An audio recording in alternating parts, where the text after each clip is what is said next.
Prostitution के बारे में तो सुना होगा, लेकिन क्या आपने हेरिडेटरी प्रोस्टिट्यूशन के बारे में सुना है?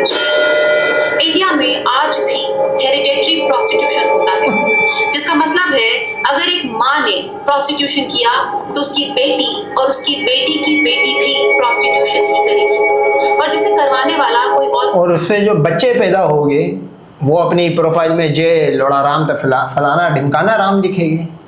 ये इनके रिलीजन की देन है भाई, और इनके यहाँ पे इस चीज़ को बुरा भी नहीं समझा जाता है, कोई मतलब संसार नामी कोई सजा भी नहीं है, बोला करते जाओ। और वैसे भी अगर देखा जाए, ये तो चलो गुर्बत के मारे शायद कर रहे हो, इनके जो बड़ों ने करा है खुद ला के दिए क्रॉस ब्रीडिंग कराने के लिए। बाहरी नहीं, बल्कि उस लड़की के अपना बाप और उसके भाई शामिल होते हैं। बाप बेटी से करवा रहे हैं, ब्रह्मा सरस्वती की सुन्नत है। और इन एरियाज में छोटी लड़की की डिमांड ज्यादा होती है, क्योंकि कुछ लोगों का मानना है कि वर्जिन लड़कियों के साथ सिर्फ इस एरिया में नहीं भाई, भगवानों के भी दौर से जिस रिलीजन की देन है, ब्रह्मा सरस्वती पे आया, सीता 6 साल का केस, रुक्मणी 8 साल का केस, द्रुपति का कोई उम्र का आता पता नहीं है अभी, तो इनके यहाँ पे कच्ची कलियां ज्यादा फोड़ी जाती है भाई। फिजिकल रिलेशन बनाने से HIV ठीक हो जाता है। अब ये सब सुनकर आपको शायद लगे ये गरीबी की वजह से होता होगा, या फिर पढ़े लिखे ना होने की वजह से। एक मिनट, गरीबी की वजह से हम क्यों सोचे भाई? हम उस कल्ट का हिस्सा तो नहीं है ना, टन टन टन टन पत्थर के सामने करते। गरीबी किस रिलीजन में नहीं है? क्रिश्चियंस में गरीब फकीर नहीं होते, मुसलमानों में नहीं होते, यहूदियों में नहीं होते, या दुनिया के जो नॉन इब्राहिमिक रिलीजन है, ये मूर्ति पूजा वाले ग्रुप को हटा के गरीबी उनमें नहीं होती भाई। तो वो तो ये काम नहीं करते, बाप बेटी का सौदागर। मैं आपको इसकी थाईलैंड से भी मिसाल दूंगा आगे जाके कि थाईलैंड में भी क्या होता है, वहां भी मूर्ति पूजा होती है और बाप बेटी को किस तरह बेचता है। या फिर सीधे तौर पर उन कम्युनिटीज को ही ब्लेम कर दिया जाए।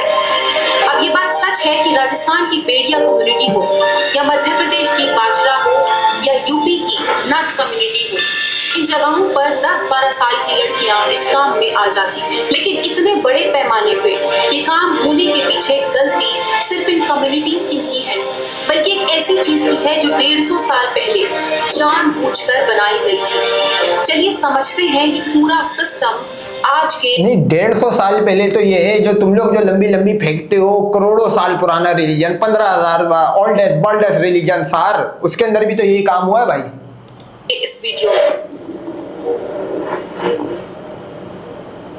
इसके लिए हमें इतिहास में जाना पड़ेगा। सन 1871 ब्रिटिश इंडिया।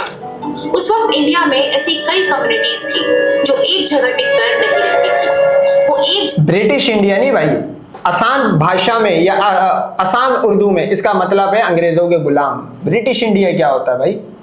जगह से दूसरी जगह घूमते रहते थे। ये लोग अपने नाच गाने के लिए जाने जाते थे। कोई स्नेक शोज करता था तो कोई हाथ का हुनर दिखाता था, और कोई छोटे छोटे गांव में जाकर शोज करता था। यही बस इनकी एक छोटी सी जिंदगी थी, और ये कोई बुरी बात भी नहीं थी। ये बस इनका जीने का एक अलग सा तरीका था। लेकिन इसी बात से ब्रिटिश गवर्नमेंट को प्रॉब्लम शुरू हुई, क्योंकि ब्रिटिश राज को कंट्रोल चाहिए था, और जो लोग एक जगह टिककर नहीं रह सकते थे उन्हें ट्रैक करना मुश्किल था, और कंट्रोल करना उससे भी ज्यादा मुश्किल। तो 1871 में टीवी स्टीफेंस, जो उस वक्त के गवर्नर जनरल इन काउंसिल थे, उन्होंने एक लॉ पास किया, क्रिमिनल ट्राइब्स एक्ट। इस एक्ट में 200 से भी ज्यादा कम्युनिटीज को जन्म से हेरिडेटरी क्रिमिनल डिक्लेयर कर दिया गया था। मतलब ये नहीं कि इन्होंने कोई क्राइम किया था, बस इनकी गलती ये थी कि एक मिनट, ये ट्राइब वाला जो क्रिमिनल एक्ट जो इन्होंने बनाया था, ब्रिटिश तो अफगानिस्तान तक था भाई, उसमें KPK आता है, पाकिस्तान का हिस्सा भी आता है भाई। ब्रिटिश रूल में तो फिर टूटा फूटा कुछ भी नहीं था। तो ये चीजें यहाँ पे क्यों नहीं है भाई? ये चीज अफगानिस्तान में वो ब्रिटिश गोरा ये रूल क्यों नहीं बना पाया भाई? अमेरिका उतरा 56-57 कंट्रियों के साथ, वो ये रूल क्यों नहीं बना पाया भाई? अबे तुम लोग टांगे उठाने वालों की नस्लें थी, यहां से भी तुम अगर लॉजिक लगाओगे तुम्हें पता लग जाएगा, तुम्हारे भगवान तुम्हारे बड़े सब एक थाली के चट्टे बट्टे। तुम आज मोदी को नहीं समझना कि इसने सरेंडर कर दिया है, ये तुम पे कोई भी कानून लगाएंगे तुम करोगे, क्योंकि तुम लोग मौत से एक तो डरते भी बहुत हो, दूसरा तुम लोग की जो जेनेटिक्स है वो लड़ने वाली है भी नहीं भाई। इनके बाप दादा घूमते थे, इसीलिए ये जन्म से क्रिमिनल है और इनके बच्चे भी क्रिमिनल ही होंगे। इस कानून ने इन कम्युनिटीज के साथ 3 बड़े काम किए। पहला था कंपल्सरी रजिस्ट्रेशन। हर अडल्ट आदमी को हफ्ते में एक बार पुलिस स्टेशन जाकर रिपोर्ट करना पड़ता था। ये लोग बिना परमिशन के एक शहर से दूसरे शहर नहीं जा सकते थे, तो इनकी घूमने फिरने वाली जिंदगी खत्म कर दी गई। और दूसरा, 1897 में इस कानून में एक और चीज ऐड की गई। 4 साल से 18 साल के बच्चों को उनके पेरेंट्स से अलग कर दिया जाता था। गवर्नमेंट के रिफॉर्मेटरी सेटलमेंट ये क्यों करते थे भाई? हर हफ्ते थाने में जाना और उस पर मॉनिटरिंग करना। ये आपको पता, आज के अंदर भी एक हिस्ट्री शीटर की लाइफ ऐसी होती है कि या जो बेल पे होता है उसको थाने में जाना पड़ता है साइन करने। सेम इनके पेरेंट्स से इन बच्चों को क्यों अलग करा जा रहा है? उसकी एक वजह है, क्योंकि ये चोर थे भाई। हिंदू जो था, हिंदू मायने क्या है? पर्शियन मडे, काला चोर। ये लोग चोरियां करते थे। आप नोट करो, चलो मुसलमानों ने इनको काला चोर बोला, ये बोलते मुसलमानों ने हमें काला चोर बोला, यानी कि हिंदू मायने काला चोर। गोरा एक अलग जगह से आ रहा है भाई, ना तो वो मुसलमान था, उसने भी आके तुम लोग का यही हाल करा, क्योंकि तुम लोग चोर थे। वो बच्चों को इस वजह से दूर करते थे उस टाइम के गोरे, क्योंकि ये चोरियां करना सिखाते थे। सही है भाई, ये हाथों की सफाइयां करते थे। तो उन्होंने एक नस्ल को बचाने के लिए, चोरी से दूर करने के लिए, क्योंकि जो माँ बाप सिखाएंगे बच्चा वही कॉपी करेगा, इस वजह से अलग करा था। तुम लोग कोई हुनरमंद थोड़ी थे भाई। में भेज दिया जाता था। मतलब सीधा था कि इनकी फैमिलीज को तोड़ दिया जाता था। और तीसरा, जो सबसे भयानक था, जब इन लोगों ने बाहर निकलकर नॉर्मल जिंदगी जीने की कोशिश की तो सोसाइटी ने इन्हें काम नहीं दिया, क्योंकि इन लोगों पर क्रिमिनल ट्राइब्स का लेबल लग चुका था। इन्हें ना कोई काम। क्रिमिनल ट्राइब्स नहीं भाई, ये उस टाइम ये ट्राइब चोरी डकैतियां करती होगी। चलो ब्रिटिश ने करा, तो फिर आम अड़वा जो लड़भग था उस टाइम हिंदू, उसने क्यों नहीं जॉब पे रखा भाई? चलो ब्रिटिश गलत कर रहा था ना, तो एक आम हिंदू ने अपने पास क्यों नहीं इसको काम दिया? देता था और ना ही कोई रहने के लिए घर देता था। तो इस वजह से इन कम्युनिटीज के पास कुछ भी नहीं बचा। अब फास्ट फॉरवर्ड करते हैं 1947 में, जब हमारा देश आजाद हुआ। उसके ठीक 2 साल बाद 1949 में क्रिमिनल। सही बताओ, तुम लोग आजाद हुए या नहीं हुए हो? ऑयल तुम पूछ के करते हो, जंगे तुम्हारी कोई और रुकवा रहा होता है। आज आजाद हो या नहीं हो?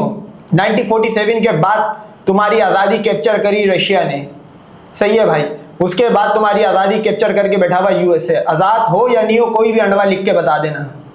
ट्राइब्स एक्ट खत्म कर दिया गया और 1952 में इन कम्युनिटीज को ऑफिशियली डिनोटिफाइड किया गया। मतलब अब ये लोग क्रिमिनल्स नहीं थे। तो सबको लगा कि अब सब कुछ ठीक हो जाएगा, लेकिन ऐसा कुछ भी नहीं हुआ, क्योंकि सिर्फ कानून बदलने से सोसाइटी नहीं बदलती। जिन लोगों ने 80 साल तक क्रिमिनल माना था, वो एक दिन में नॉर्मल नहीं हो सकते थे। और फिर उसी साल 1952 में क्रिमिनल ट्राइब्स एक्ट की जगह आया हैबिचुअल ऑफेंडर्स एक्ट। कागज पर ये एक रिफॉर्म था, लेकिन रियलिटी में उन कम्युनिटीज के लिए कुछ भी नहीं बदला था। और जब घर के आदमी को बाहर काम नहीं मिला, तो घर चलाने के लिए पैसे तो चाहिए थे। तो इन कम्युनिटीज की औरतों ने वो काम करना शुरू किया जो इन्हें मिलता था, और वो काम था। वाह वाह वाह वाह वाह, ये पजीतन, काली, भंगन, बंगालन, चूड़ी, ये इस चीज को लीगलाइज करवाएगी। भाई एक बात बताओ, गरीब किस कम्युनिटी, किस रिलीजन में नहीं है? इसका मतलब तो फिर सारे जो गरीब है उनको मेहनत करना छोड़ देनी चाहिए भाई। घरों की लड़कियां लाओ, जैसे ये आम सीता, इनके रिलीजन में तो चल रहा है भाई, बड़ा छोटी बच्ची बाप बेटी इनके यहाँ तो चल रहा होता है। ये बोलना चाह रही है कि फिर जितने भी गरीब घर की लड़कियां हैं वो सारे ये काम छोड़े, जो मेहनत से, मजदूरी से, कोई किसी के घर में सफाई का काम करके कुमारी है, वो ये काम करे भाई। वाह वाह वाह, ये भी उसी का ही प्रोडक्ट है भाई। इनकी नस्ल जब क्रॉस ब्रीडिंग हुई है तो इस तरह इसी तरह के निकलता है फल। इसको तो अल्लाह माफ करे अगर ये इस धंधे में उतरे, इसको 50 रुपए भी मैं ना दूं भाई। इसको बंदा उधार पे करने कराने वाला है, खुद इसका मुंह हो रही है, यहाँ पे आके इस चीज को लीगलाइज कर रही है।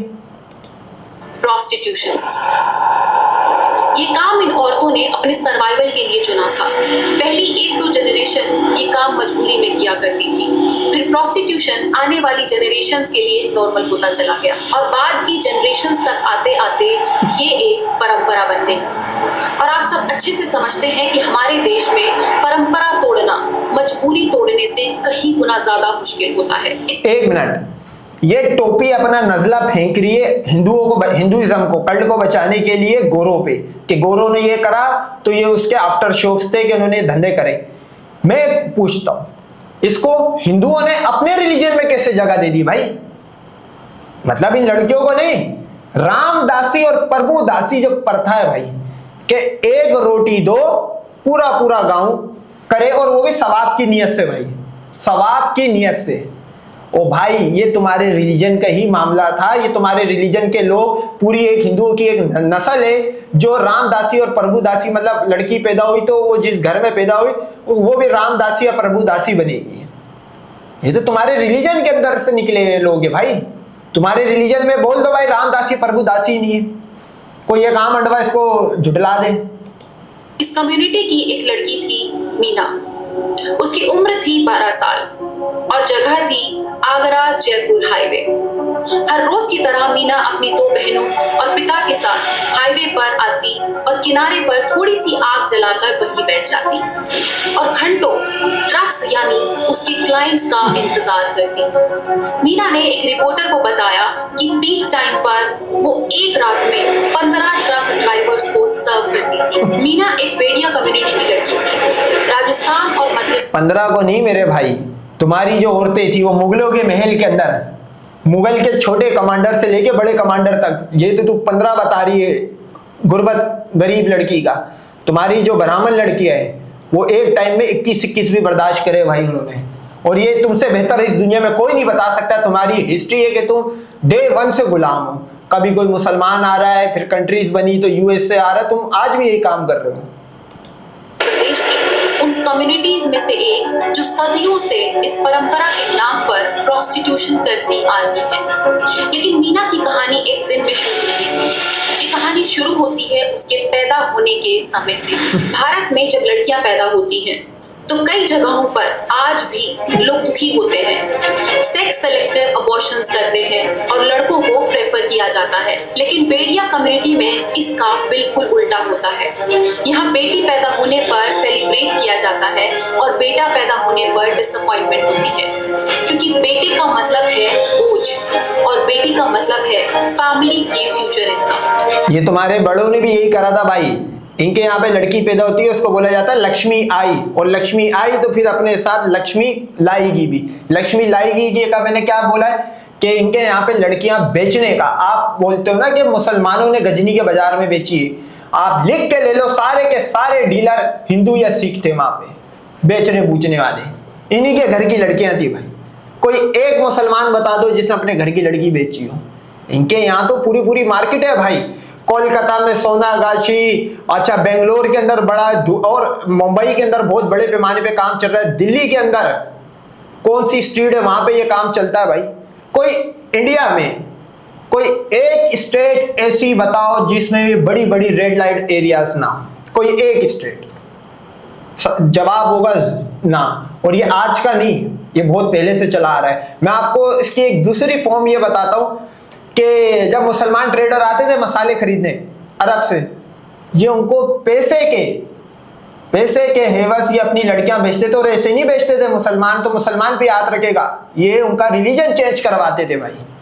ये जो आज जे लोड़ा राम लिख के घूम रहे अपनी प्रोफाइलों पे, तुम सिर्फ और सिर्फ अपने 4 नस्ल पहले तक ये मामला पूछ लो कि वो उस पे कौन चढ़ा, तुम्हारे को डीएनए तुम्हारा क्लियर हो जाएगा भाई। ये सोच इतनी एक्सट्रीम है कि राजस्थान में बेड़िया कम्युनिटी में मेल फीटस अबॉर्शन के केसेस डॉक्यूमेंटेड है, यानी लड़के को पैदा होने से पहले ही अबॉर्ट कर दिया जाता है और बेटी को वो एक एसेट की तरह समझते हैं और तब तक बड़ा करते हैं जब तक वो कमाने लायक ना बन जाए। और अब ये बेटी बड़ी होती है और बचपन से ही इसे खास तौर से तैयार किया जाता है। पहला स्टेप होता है नॉर्मलाइजेशन। इसके घरों में ये काम किया जाता है।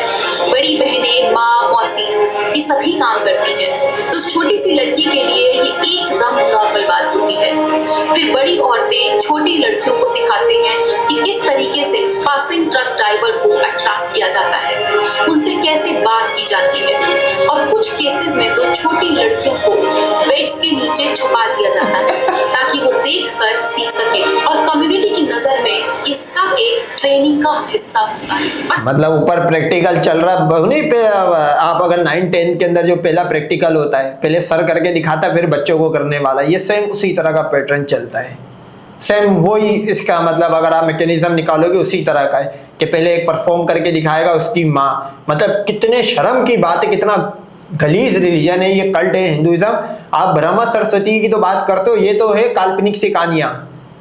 ये रियल लाइफ में एक आम ह्यूमन जो आप और मैं देखते हैं, इनके यहाँ पे ये चल रहा है। क्योंकि जब ये फॉलो ब्रह्मा सीता पीता रुक्मनिया इनको करेंगे तो फिर मेरे भाई जब आप शैतान की पूजा करोगे तो फिर आप शैतान वाले काम भी करोगे। और ये देख सुनने के बाद, ये सोचने के बाद आपको शुक्र अदा करना चाहिए कि आप की सबसे बड़ी अमीरी ये कि आप किसी मुसलमान घर में पैदा हुए। सबसे हैरान कर देने वाली बात है, खुद माँ बाप ही अपनी बेटियों की फिजिकल डेवलपमेंट जल्दी करने के लिए उन्हें ऑक्सीटोसिन के इंजेक्शंस देते हैं ताकि वो क्लाइंट्स को और ज्यादा अट्रैक्टिव लग सके।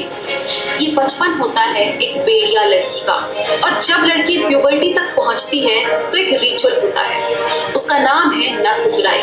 ये एक ऐसा ट्रांजैक्शनल इवेंट होता है जहां कम्युनिटी का सबसे अमीर आदमी या जो सबसे ज्यादा पैसा दे सके वो उस लड़की की वर्जिनिटी को खरीद लेता है। अच्छा, ये नथ उतराई इसने बोला है, और पंजाब साइड पे वर्ड यूज होता है नथ उतारना। ये बेसिकली आपको ये राजस्थान का तो बता रही है, जो इंडिया का पंजाब है वहां पे नथ उतारने का कल्चर या पूरी नस्ल ही इसी तरह हुई है कि गांव का एक चौधरी होता था जमींदार। पंजाब में जो इंडिया का पंजाब है उसमें एक नेक्स्ट फॉर्म में था ये। उसमें क्या था, चलो ये तो गरीबी और ये इसका टोचअप आ गया, उसमें यह था कि जो भी चौधरी होगा, जो भी जमींदार होगा, वो जो भी लड़की जवान होगी उसकी सील तोड़ना यानी कि नथ उतारना वो चौधरी करेगा। और इस चीज को वहां पे बड़ापन समझा जाता था, इसलिए ये चौधरी कोई ब्रीड नहीं है। चौधरी कोई ब्रीड नहीं है, चौधरी एक लक़ब है। जैसे राव मैं हूं, ये कोई ब्रीड नहीं है, ये लक़ब है। ये राव जो लक़ब है ये यादव भी लगाएगा, ये राजपूत भी लगाएगा। तो सेम ये चौधरी करते थे ये काम, इसको बोलते हैं नथ उतारना। और ये सिर्फ आप समझ रहे हो कि इंडिया में होता है, ये पूरी दुनिया में अलग अलग रिचुअल्स, इसको अलग अलग नाम दिया हुआ है। ये वहां पे होता है एक्सेप्ट अरब मुस्लिम कंट्रीज को छोड़ के, बाकी पूरी दुनिया में, इवन अंग्रेजों में भी इस तरह की कल्ट है भाई, कि ये वहां भी यही काम होता था। सिटीजंस की 2016 की इन्वेस्टिगेशन के अकॉर्डिंग बेसलाइन प्राइस करीबन 30,000 से शुरू होता है, और अगर लड़की ज्यादा अट्रैक्टिव हो तो शायद 40,000 तक जा सकता है। और लोगों की मानसिकता इतनी खराब है कि सिर्फ पैसों तक की बात नहीं है। इस एरिया में HIV और एड्स इतना ज्यादा था कि एक बिलीफ सा फैलने लगा था, जो आज भी कुछ जगहों पर माना जाता है। भाई Nipah virus, corona virus, HIV, AIDS, ये सारा इस मूर्ति पूजा वाले काम, जितनी मूर्ति पूजा वाली कंट्रीज है आप नोट करो, ये सारी गंदगी वही फैलाते हैं। सारे के सारे ये वायरस वहां पे फैलते हैं क्योंकि वहां पे कोई शर्म नहीं है, कुछ भी नहीं है। एक सुअर होता है, सुअर को क्यों नहीं खाते भाई? सुअर में कोई शर्म नहीं होती, वो अपनी बहन फला ढिमकाना सबके सामने ग्रुप में करने कराने का केस करते हैं। इनके यहाँ भी तो यही चल रहा है भाई, ये इंसानों के सुअर है। तो सबसे पहले ये जो मूर्ति पूजा जो हैगा, इनको आप पढ़ाओ। ये अनपढ़ लोग हैं, इनको नहीं पता, इनको बस इन्होंने देखा बचपन में पैदा हुए, जो इनका बाप कर रहा था वही करते करते करते ये एक आम अडवा 60 साल का पहुंच गया, फिर जो छोटे अंडवे थे वो उसको फॉलो करने लग गए। ये कल्ट चल रही है। ये HIV एड्स से इनके भगवान भी नहीं निकाल पाएंगे, क्योंकि अगर पहला HIV का केस होता तो भाई साहब ये सीता के साथ होता, द्रुपति के साथ तो कंफर्म होता, द्रुपति के साथ तो कंफर्म होता। 4 भाई थे भाई। ये HIV एड्स जो है ये इनके यहाँ पे इस वजह से ज्यादा है क्योंकि इनके यहाँ एक्स्ट्रा मटेरियल अफेयर भी बहुत है। तो एक आम जो पजीतन है, पजीतनियां, उनको भी हो जाता है। अगर किसी वर्जिन लड़की के साथ फिजिकल रिलेशन इंजेक्शन बनाया जाए तो HIV ठीक हो जाता है। कितनी घटिया मेंटालिटी है हमारे समाज के कुछ हिस्सों में। और इस रिचुअल के बाद सेलिब्रेशंस होते हैं, गहने खरीदे जाते हैं, शराब पिलाई जाती है और दावतें रखी जाती हैं, क्योंकि कम्युनिटी की नजर में ये कोई क्राइम नहीं है, बल्कि ये एक तरीके का रिचुअल है। और अब वो लड़की काम पर आती है। मंजू ठाकुर, मल्हा विलेज, भरतपुर। उसने एक रिपोर्टर को बताया था कि मैं सिर्फ 11 साल की थी जब मेरे बाप ने मुझे पहली बार भेजा था। उसे 10,000 रुपए मिले थे, जो उस वक्त के मैक्सिमम हुआ करते थे। अब ये ठाकुर जो है इनकी अपर कास्ट है भाई। अच्छा, जो ब्राह्मण है वो खुद लड़कियां बेचता है, वो खुद एक दलाल है भाई। गुजरात के अंदर जितने भी चल रहे हैं इंडियन, गुजरात के अंदर कौन चला रहा है, कौन लड़की उसमें काम कर रही है? गुजरात हिंदू लड़कियां, ब्राह्मण लड़कियां है, और उसका दलाल, उसका बाप भाई कोई भी होगा वो भी ब्राह्मण है भाई। ये आवे क्या आवा, ब्राह्मण, क्षत्रिय, पस्त्री, दलित, पलित, शुदर, पुदर, ये सारे एक ही है भाई।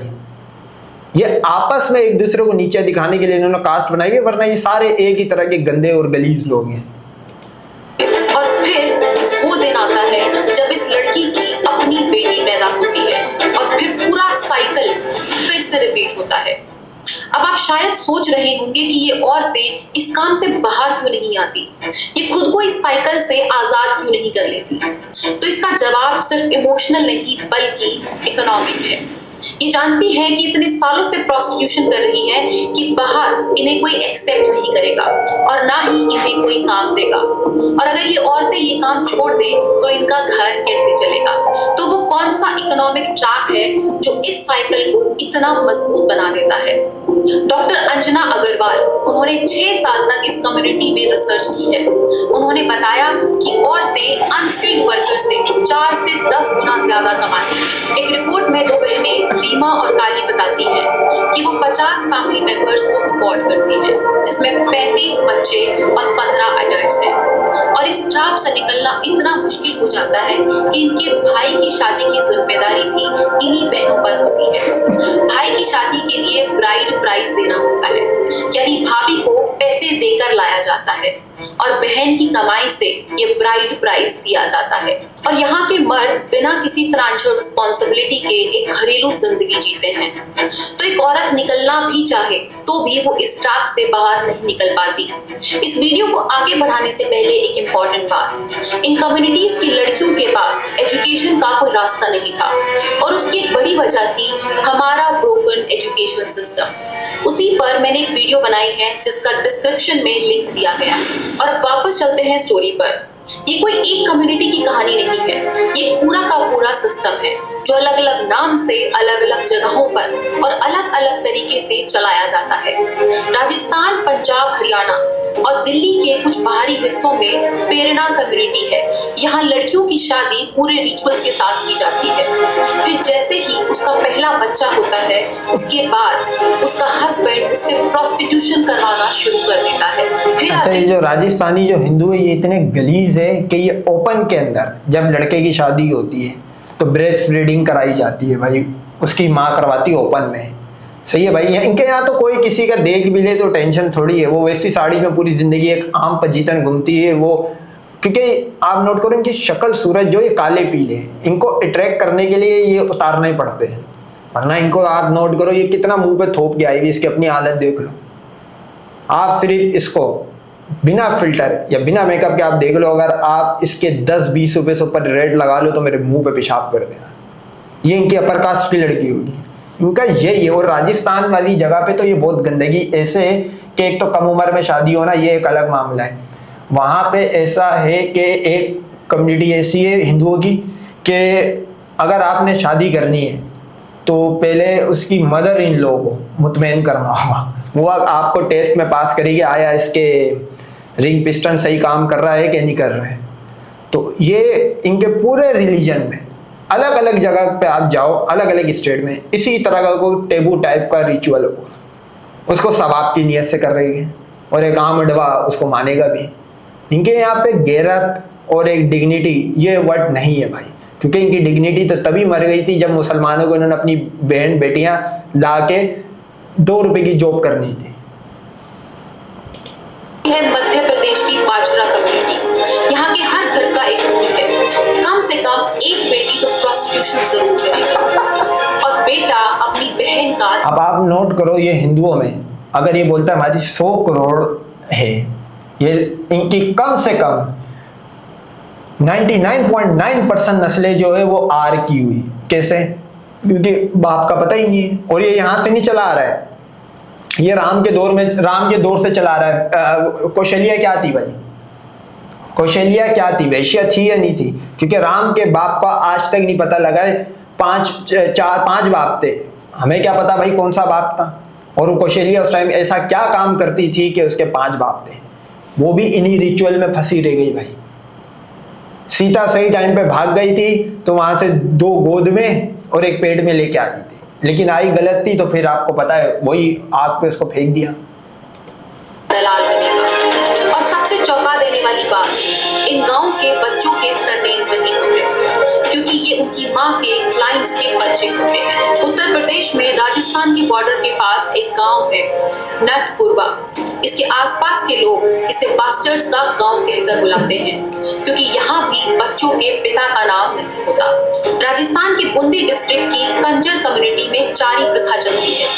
यहाँ बेटी को स्टैम्प पेपर पर लाखों रुपए में बेच दिया जाता है और कभी कभी तो एक फिक्स्ड पीरियड के लिए गिरवी भी रखा जाता है, जैसे आमतौर पर लोग जमीन को गिरवी रखते हैं। 2022 आप नोट करो, लड़कियों के लिए सबसे गंदा रिलीजन अगर कोई है तो वो हिंदू है भाई।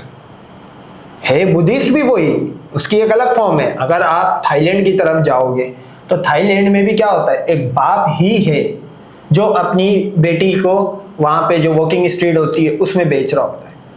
वो ऐसे कि भाई मैं आपको अगर अपनी पर्सनली एक्सपीरियंस बताऊं, मैं उतरा जब 19 साल का था, जब मैं थाईलैंड उतरा बैंकॉक में, तो टैक्सी बुक कराई ना भाई। टैक्सी में जाते जाते ना उसको समझ गया कि ये कराने वाले एक ग्रुप है, ये आया भी इसी काम के लिए, तो उसने बोलना शुरू करा ना, तो वहाँ पे भी इस वर्ड को बोला जाता है बूम बूम, बूम बूम बोला जाता है। तो मैंने उससे पूछना शुरू करा क्योंकि मैं भी भाई गरम हुआ था, मैं भी दुबई से वहीं पे गया था। तो उसने बात में बोला कि अगर तुझे करना है तो ये मेरा नंबर है, ये मेरा कार्ड है और ये मेरी बेटी है, बेफिक्र है, सेफ है। जब उसने ये बेटी बोला तो बेशक मैं खुद कोई गंदा काम के बारे में पूछ रहा था, लेकिन मैंने वहां पे सोचा यार शुक्र है भाई हम मुसलमान घर में पैदा हो। बाप बेटी का दलाल थाईलैंड में हिंदुज्म नहीं है, बुद्धिस्ट है। तो ये जो मूर्ति पूजा है, अब आपको पता लग रहा है इनके साथ बैठ के आप क्यों नहीं खा सकते। अभी इनके बापों का नहीं पता, इनकी माओ का नहीं पता, तुम इनके साथ बैठ के कैसे खा सकते हो। मेरी तो समझ से बाहर है कि इनसे जो इंडिया का जो मुर्तद मुसलमान है वो भाईचारा बोलता है, क्योंकि वो खुद मुसलमान नहीं है, उसने खुद नहीं अपना इस्लाम पढ़ा हुआ, वरना वो इनके साथ रहना पसंद करेगा। इन गंदे गलीज लोगों के साथ जो इनके बाप का नहीं पता कौन है। में नेशनल ह्यूमन राइट्स कमीशन ने जब ये सब नोटिस किया तो उनके अपने शब्द थे, this is like Syria and Iraq where the girls are enslaved. Rajasthan, Gujarat, Madhya Pradesh और उत्तर प्रदेश की भिल ट्राइब में सदियों से नाता प्रथा चलती आ रही है। यहाँ भी लड़की को शादी के नाम पर स्टैम्प पेपर पर बेच दिया जाता है। जुलाई 2019 एक बाप, ये सीरिया इराक में कब होता है भाई? ये यूएन की कौन सी रिपोर्ट है भाई? सीरिया इराक में कब से काम होना शुरू हुई? अल्लाह माफ करे, वहां तो इतनी गंदी सजा है कि वहां पे अगर ये सब कोई करना सोचे भी, वहां पे एक अलग कल्ट है, वो भी शैतान की पूजा करते हैं, अपना यजीदी। वो भी ये गंदे नहीं है क्योंकि उनके आसपास मुसलमानों ने घेरा हुआ है। वो ये गंदगी करना शुरू करेंगे तो यजीदियों की आधी सफाई ब्लैक फ्लैग ने कर दी थी, बच्ची कुची वहां की दूसरी पार्टियां कर देगी। ये सिर्फ आप इस मैप में ग्लोब में निकालो कहाँ पे मूर्ति पूजा ज्यादा है, वहां पे ये गंदे काम होते हैं।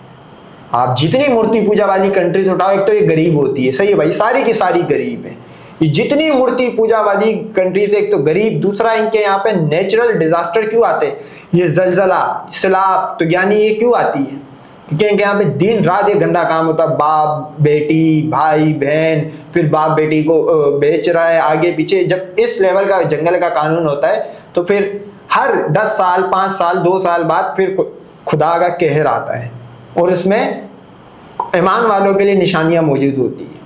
तो आपको शुक्र अदा करना चाहिए कि आप मुसलमान घर में पैदा हुए हो, वरना आप सोचो अगर किसी मूर्ति पूजा वाले हिंदू के घर में पैदा होते हैं आपको पता, आपको इस चीज में बेगैरती फील भी नहीं हो रही होती, क्योंकि आपने बचपन से वो ही देखा है। तो ये तो है बेगैरत। ने अपनी बेटी को विलेजर्स की मौजूदगी में 2.5 लाख रुपए में स्टैम्प पेपर पर भेज दिया था। बेटी ने वहां के एसपी से कंप्लेंट की, लेकिन कोई एक्शन नहीं लिया गया और जिसका नतीजा हुआ जून 2020 में उसने अपनी जान दे दी। फिर जून 2024 में नेशनल ह्यूमन राइट्स कमीशन ने नाता प्रथा को officially modern form of prostitution declare कर दिया। तो ये सब देखकर एक नेचुरल सा सवाल सामने आता है कि इतने सालों से हमारे देश में इतना सब कुछ होता आ रहा है। प्रथा, तो ये रामदासी और प्रभुदासी भी तो प्रथा है भाई। इसको तो तुम्हारे रिलीजन में सवाब समझा जाता है, मतलब एक औरत अपना जिस्म दे देती है भगवान को। ये इनके रिलीजन में है भाई, ये रिलीजियस रिचुअल है। इसको तो ये गुर्बत पे टोपी डाल देगी क्या, ये गुर्बत से कर रहे हैं। वो जो सवाब की नियत से मंदिर के अंदर रहने वाली, वो क्या है, नियोग क्या है, ये बताओ। ये तो तुम्हारे रिलीजन का है भाई। लेकिन सरकार आज तक कुछ क्यों नहीं कर पाई? तो चलिए थोड़ा समझते हैं। भारत का कॉन्स्टिट्यूशन कहता है आर्टिकल। अबे सरकार क्या बोलेगी, पूरा हिंदुइज्म में ये खुद भी खाओ दूसरे को भी खाने दो, रंगीन है ना भाई। होली में क्या होता है, भाई बहन के आगे पीछे कलर डाल रहा होता है, बहन भाई के। तुम्हारे रिलीजन कहाँ तुम बचोगे, कहाँ से तुम कवर करोगे भाई इस कल्ट को, हिंदुइज्म को।